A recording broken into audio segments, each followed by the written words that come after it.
Good morning, good afternoon, good evening. This is Alan Burgos from the hashtag Walk with Lan channel. Welcome and welcome back to our channel. Guys, if you are not yet subscribed to our channel, please do it so now so that you can be a part of this growing family. Officially, we are now 8,218 subscribers. Thank you so much guys. Malapit na po tayo sa 9,000 subscribers milestones. Help us. Thank you so much. God bless you all. I love you all. Mahal na mahal ko po kayo.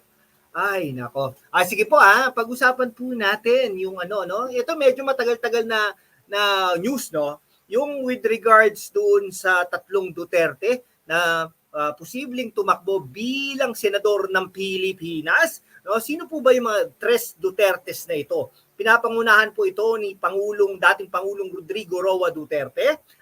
Pangalawa dyan ay si Congressman Pulong Duterte. No? Pangatlo dyan ay si Baste Duterte. Yan. Sino-sino nga ba ito? At sino po ba nag-float nito? Ang nag-float po nito ay si Vice President Sara Duterte.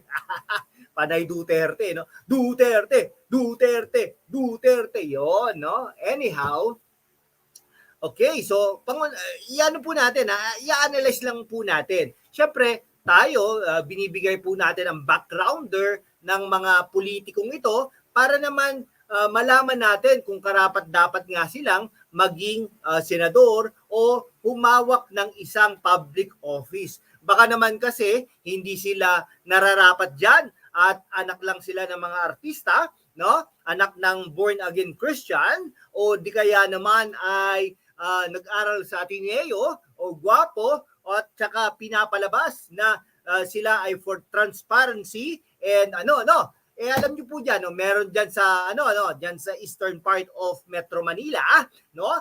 Yung isang konsehal diyan ay inatake, no? Alam niyo po ba bakit? Dahil, no, meron po siyang ginawang kababalaghan, no? Alam niyo po ba bakit? Dahil meron pong isang presidente ng isang pamantasan diyan na hindi karapat-dapat na maging pangulo ng pamantasan, ngunit ito ay pinili dahil sa pagkakaibigan. Ayan, karma is real, no? Anyhow, ano po yan, no? Kasi po, yung presidente ng isang bakla po yan, no? Isang presidente po ng pamantasan ay talagang sa pilian po ay pangatlo po yan, no?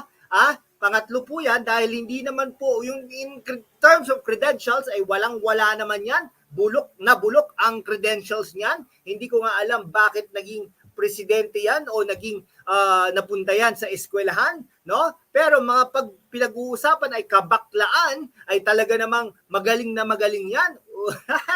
Nako, anyhow, so pagdating po ng pilihan, no, kinonsider ng isang mayor na transparency daw, good governance. Nasaan ang good governance at transparency diyan?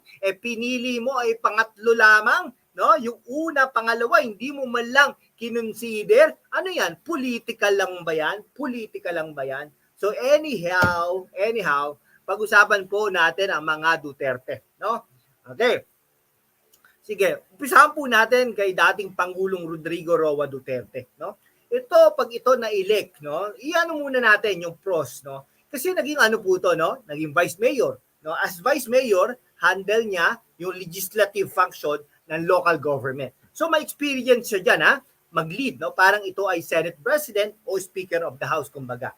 Mas maliit lang na version, no? Tapos naging po 'yan? Naging mayor, no? So mayor in a way, pag naging senador, parang off 'di ba? Hindi naman po no?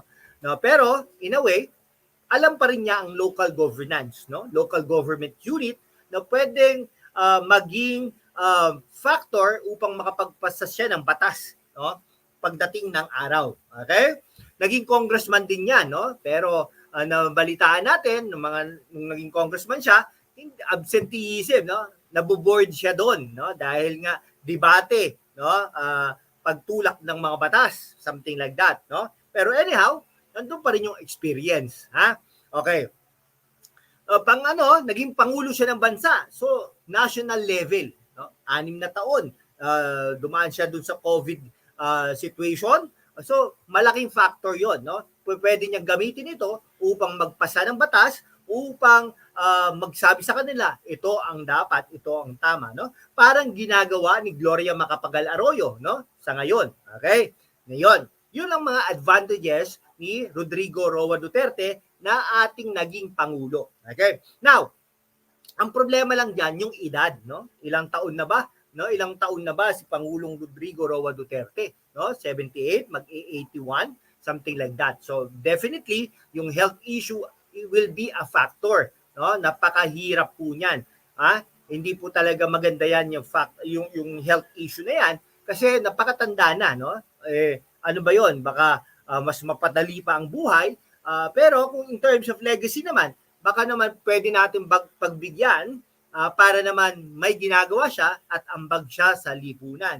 Pero sa isang banda rin, baka pwede naman natin pagpahingahin na, pag-enjoyin na lang niya ang buhay niya sa mga apo niya, doon sa bunsong anak niya kay Kitty, si Kitty, something like that, no? Pwede din po 'yon. Pero sa isang banda, tingnan po natin, baka maging factor yung tawag ng national interest kay dating Pangulong Rodrigo Roa Duterte. At sa mga surveys, consistent naman po si dating Pangulong Rodrigo Roa Duterte sa mga kanyang sa mga surveys po, no? Sa mga surveys na hindi naman po dapat, no? I mean, yung sa mga surveys ay talaga namang nagna-number 1, 2, 3 hanggang 6, no? So, sa between yung 12 po na yon ay talaga namang pumapasok, no, si Pangulong Rodrigo Roa Duterte sa mga surveys. So kung talagang magdi-decide ito, pwedeng manalo ito, pero hindi rin po ito parang gospel truth na ito ay mananalo, no? Alam niyo po ba bakit? Dahil nga po si dating Vice President, no, Jojo Binay, no? Si Jojo Binay ay talaga namang pong nag-number ano na yan, no? Nag-number 2, etc. si Jojo Binay, pero ano po bang ano? Wala po, natalo po siya noong nakarang eleksyon bilang senador ng Pilipinas. Okay, yon. Ito, si Antiropeng. Antiropeng, mag-say ka sa ating mga televiewers. Okay? Ayan, napapanood niyo po yan si Antiropeng. Okay? Antiropeng, meron akong programa. Si Antiropeng. Paalisin niyo yan si Antiropeng. Okay, Antiropeng, doon ka muna. Hi ka lang, hi. Hi ka. Hi, hi. Ala. Ano ba yan? Sundan po natin si Congressman Pulong Duterte, no? Si Pulong Duterte ay congressman. Okay, sabi nga natin, pag naging deputy speaker pa yata ito, no? Naging majority floor leader pa yata ito. Kaya nga naman si Pulong Duterte ay pwedeng maging senador, okay? Yan. Tapos naging vice mayor pa ito, anak ng dating Pangulong Rodrigo Roa Duterte, no? In a way, medyo meron siyang experience, no? Kumbaga, upang maging senador ng Pilipinas. Okay? Kaya lang ang problema po dito, no? Nagkaroon siya ng mga issues, no, in the past with regards to budgeting, no? Ilang bilyon ba ang kay Pulong Duterte na budget upang sa kanyang opisina, ngunit allegedly hindi yata nagastos ng mabuti. Yan. Okay. So ang problema ngayon, pwede naman din maging senador si Pulong Duterte. Ngunit yung kasikatan ni Pulong Duterte ay hindi naman siya nagre-reflect, no? Dahil nga naman doon sa natin. Okay. Si Pulong Duterte po, no? Kaya lang problema ngayon, tingnan po natin sa surveys, no? In the past, hindi naman po nai-include or nai-include din naman, mataas nung una, no? Pero recently, yung dalawang surveys na nabanggit, no? Talagang mababa naman si Pulong Duterte, no? Parang hindi mananalo. Pero matagal pa naman ang eleksyon. So more or less, no? Less than a year, no? Less than a year ang eleksyon natin. Less than a year. Tapos ang natin ang pag-file ng candidacy ay sa 2024. Okay? Sa October 2024. Kaya naman ay talaga namang yan, no? magano po yan, no? Si Pulong Duterte. Ano kayang ginagawa ni Auntie Ruping dito? Wala. Auntie Ruping, may programa po tayo, no? Labas ka na muna, Auntie Ruping. Okay? Labas ka na muna. Alright. Ay, nako, ang hirap po ng ganito. Anyhow, sige. Ito pa, panoorin po nyo yan si Auntie Ruping, no? Magva-viral tayo. Mag-hi ka, Auntie Ruping. Hi! Hi! Ay, nako. Ay, matanda na po kasi ito si Auntie Ruping. 88 years old, no? Yan. So, sana naman. Okay, anyhow, ano po, no? Ang pangatlo po dyan ay si Baste Duterte, no? Si Baste Duterte ay naging vice mayor at naging mayor ng Davao City. Okay? Ayan. Davao City. Okay. Pero ano po, no, sa survey po, pwede din naman siyang maging senador, no? First term lang niya bilang mag-mayor ng Davao City. O kaya lang problema sa survey, parang si Pulong Duterte ay wala din naman. Okay? Ngayon, ito si Pulong Duterte ay si Baste Duterte, no? In a way, nandun siya, no? Nandun siya sa dulo-dulo, no? Ito, siguro, parang ano to no? Rodrigo Roa Duterte 2.0, no? Parang ano to, parang si Digong, kumbaga, magsalita, kumilos, etc., no? So, pwede pong manalo ito, no? Trabahuhin lang. Pero si Pulong Duterte, baka hindi, no? Kung pwedeng may tumakbo sa kanila, ay baka si Baste Duterte at tsaka si Rodrigo Roa Duterte ang tatakbo, no? Now, pag ito nanalo itong tatlong ito, assuming mananalo itong tatlong ito, no? Ano bang nasa Okay, ako sa akin ayoko ito mangyari, no? Pero tingnan niyo naman kung nagagawa ng mga bilyar, nagagawa ng ehersito, nagagawa ng mga Cayetano, at kung sino-sino pa, bakit hindi pwedeng gawin ng mga Duterte? Wala pa namang batas, kumbaga. Yun ang problema ngayon, no? Yun po ang problema, Duterte, no? Pero pangit po sa politika, pangit po sa pero ano po bang masama, no? Kung ako sa inyo, magpasa kayo ng batas at dapat rin, no? Iniisip din po natin ang kahihinatnan ng ating bansa, no? Bakit po ba?